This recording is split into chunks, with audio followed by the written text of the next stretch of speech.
মোবাইলে গুনাহ ছেড়ে দেওয়া? আবার বলেন, তাহলে কোন মুসলমান যদি মোবাইলের সুযোগ আছে, যেমন আমার এই মোবাইলের সুযোগ নাই, আমার এই মোবাইলের কাছে কি নাই, আমি মোবাইল বড়টা রাখি না, মূলত আমার উপর আমার ইত্মিনান নাই, আমার উপর আমার কি নাই, আমার উপর আমার ইত্মিনান নাই। আমাদের বড়দের তো ইত্মিনান আছে দিলের উপরে, কিন্তু আমার তো আমার উপরে ইত্মিনান নেই। যদি কোনো সময় যদি খেয়ালত হয়ে যায়, যদি কোনো সময় কি হয়ে যায়, খেয়ালত হয়ে যায়, এই জন্য আমি একটা ছোট মোবাইল রাখছি, আলহামদুলিল্লাহ, এতে আমার খুব বেশি অসুবিধা হয় না, আলহামদুলিল্লাহ। বেশি এতে কেউ না, যেদিন দেখবো বাজারে আর ছোট মোবাইল নাই, এখন আর ছোট মোবাইল বাজারে আসে না। আমি এই বছর এই কয়দিন আগে মদিনা শরীফে এইটা সামনে রেখে পড়তেছিলাম, দারুল মোতালায় বসে, মদিনা মক্তবায় বসে পড়তেছিলাম, এক আরব আমার সামনে বসা, এই কত বড় আমার এটা দেখেছিলাম, আবার কত বড় দেখেছি, পরে এতে কয় তুই এটা কই পাইছস, এটা কি আমি বাজারে বেচে, তুই এটা কোথায় পাইছস, এটা কি এখন বাজারে বেচে? কত আশ্চর্য, কত আশ্চর্য। বারবার সবরের তিনটার জন্য, এক নম্বর হলো ইবাদত করতে কষ্ট হয়, এটার উপরে সবর করা। দুই নম্বর গুনাহ ছেড়ে দিতে কষ্ট হয়, এটার উপরে সবর করা। ইবাদতের কষ্টের তুলনায় গুনাহ ছেড়ে দেওয়ার কষ্ট আল্লাহ তাআলার কাছে দাম বেশি। এবার কোনো যুবক যদি নিয়ত করে যে আমি আজ থেকে মোবাইলে ছবি দেখবো না, এবার দামটা কেমন হবে? আছেন কেউ হিম্মত করবেন? ইনশাআল্লাহ বলেন ইনশাআল্লাহ। আল্লাহ তৌফিক দান করেন, আল্লাহ জীবনের শেষ দিন পর্যন্ত আমাকে মোবাইলের গজব থেকে হেফাজত করেন। মোবাইলের গজব থেকে আল্লাহ তাআলা আমাদেরকে কি করেন? আল্লাহ তাআলা আমাদেরকে মোবাইলের গজব থেকে হেফাজত করেন। বুঝতে পারছি?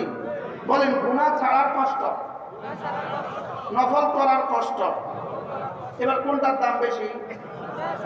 যেমন ধরেন আমাদের দেশে ডেইলি 10 রাকাত নফল পড়ে এরকম মুসলমান কিন্তু আছে না নাই? 20 রাকাত নফল পড়ে এরকম মুসলমান কিন্তু আছে না নাই?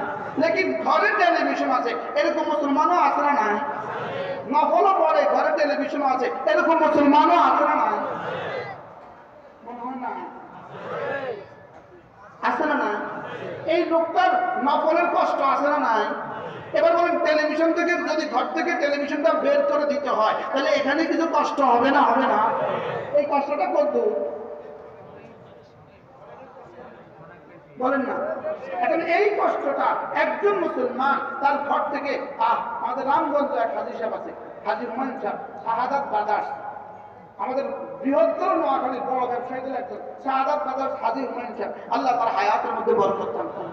হাজী হুমায়ুন সাহেব, আশ্চর্য কথা, একবার আমাদের হাজী হুমায়ুন সাহেব ঘরে গেছে দুপুরবেলা, ঘরে দুপুরবেলা গেছে, গিয়ে দেখে যে বিবি খেয়ে ঘুমিয়ে গেছে, বাচ্চারা মেয়েরা ঘুমায় গেছে। হাজী সাহেব আস্তে করে টেলিভিশনটা মাথা তুলছে, কি লইছে মাথা তুলছে, ঘরের পেছনে 3 তলা বাড়ির পেছনে একটা কুয়া আছে, কুয়া, ওই যে ময়লা ফেলে কুয়া, ছাদে উঠে টেলিভিশনটাকে ওই কুয়ার মধ্যে চুপপুর করে ফেলেছে। হাজী সাহেবের খাদেম ফিরেছে সাথে সাথে, হাজী আমার বলতেন, আমার বলতেন তোর কিনছি আমি, কথা পালামো আমি, কিনছি আমি পালামো আমি। হাজী সাহেব বলতেছে, হুজুর ঘরে আর ভাত খাইলাম না, ভয় আস্তে করে আস্তে আস্তে দোকানে চলে আসছি, দোকানে চলে আসা বসে রয়েছি, তসবিহ পড়ি আর কি করুন, আর দোয়া করতেছি না, আওলা করতে আসছি। আল্লাহ কি হয়, আসর পর্যন্ত কি হবে, মাগরিব পর্যন্ত কি হবে? আসর পর্যন্ত দেখলাম কোনো খোঁজ খবর নাই, মাগরিব পর্যন্ত কোনো খোঁজ খবর নাই, এশা পর্যন্ত দেখলাম খোঁজ খবর নাই। এসার পরে যখন বাসা যাই না, তো বিবি এবার ফোন করে কয়, যা হয়েছে বাসা থাকি না। কি বলতে বলেন? যা হয়েছে বাসা দয়া করেন, যা হয়েছে বাস, আলহামদুলিল্লাহ, গেছে বলা গেছে। এখন বলুন তো দেখি, এটা করতে কষ্ট হয়েছে না হয়েছে না? এটা কত কষ্ট থেকে, কত আমাদের কষ্ট থেকে বেশি খাওয়া, কত নফল থেকে কি?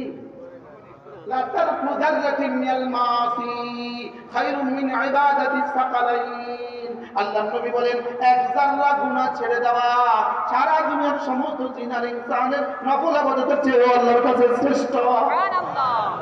এবার বলুন তো দেখি, মোবাইলে গুনাহ ছেড়ে দেওয়া শ্রেষ্ঠ?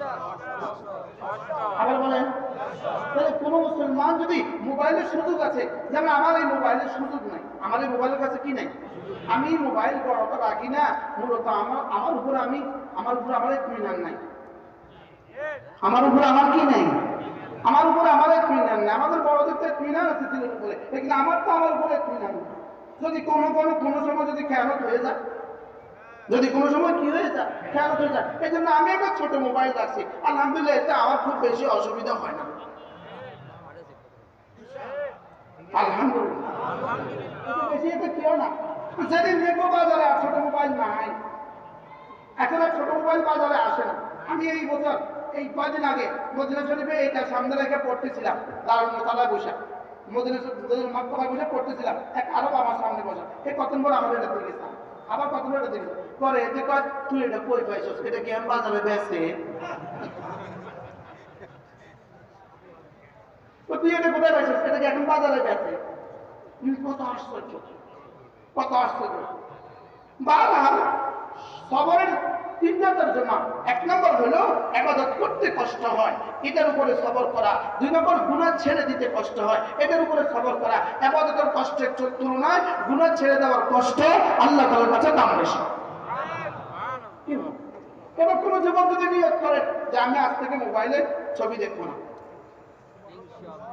এবার দামটা কেমন হবে?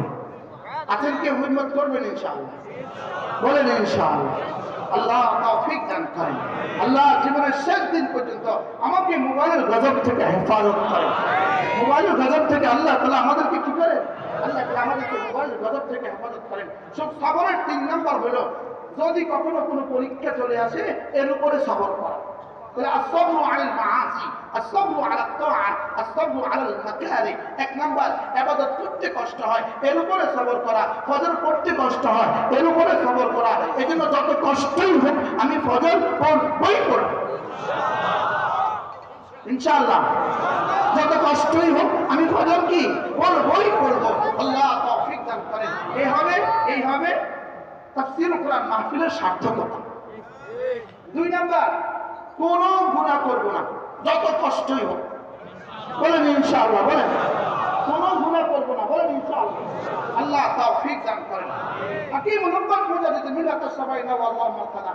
হ্যাঁ, মানুষ কান কথা কখন কোথায় লাগে জানা নাই। সৌদি আরবে এক যুবক আমার সাথে দেখা, বাংলাদেশি, নোয়াখালী বাড়ি। সৌদি আরবে এক যুবক আমাকে বলতেছে, হুজুর আমি একবার গেছি আপনার ইসলামী মজলিসে, ওই ইসলামী মজলিসে আল্লামা নুরুল ইসলাম ওলিপুরি বয়ান করেছিলেন। হুজুর ওই বয়ানের মধ্যে হুজুর একটা কথা বলছে, দেখেন আমরা তো সবাই জানি, হুজুর একটা কথা বলছিল।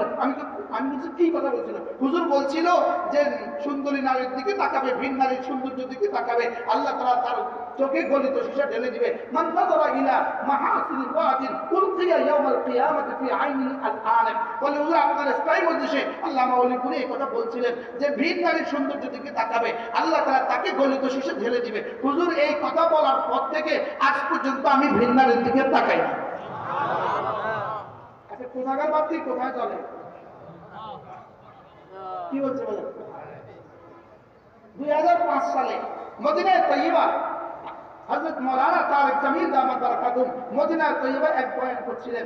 ওই বয়ানের মধ্যে তারেক জামিল দামাত বারাকাতুহু নিজের বক্তব্য নিজে বলেছেন যে আলহামদুলিল্লাহ গত 15 বছর এই দুই চোখ ভিন নারীর দিকে কখনো উঠে নাই। সুবহানাল্লাহ। কি শুনলেন? 15 বছর দুই চোখ ভিন নারীর দিকে চোখ তুলে নাই। আর এই লোক কানাডা নাস্তা খেলে, ইউরোপ আমেরিকাতে ভাত খায়। সকালবেলা ইউরোপে থাকলে বিকালবেলায় আমেরিকা থাকে, আর ওই লোক 15 বছরে ভিন নারীর দিকে চোখ তুলে নেয়। আমরা নিয়ত করেন ইনশাআল্লাহ। 2-4 যুবক জীবনে বাজি লাগাও যে ইনশাআল্লাহ আমি নিয়ত করলাম ইনশাআল্লাহ।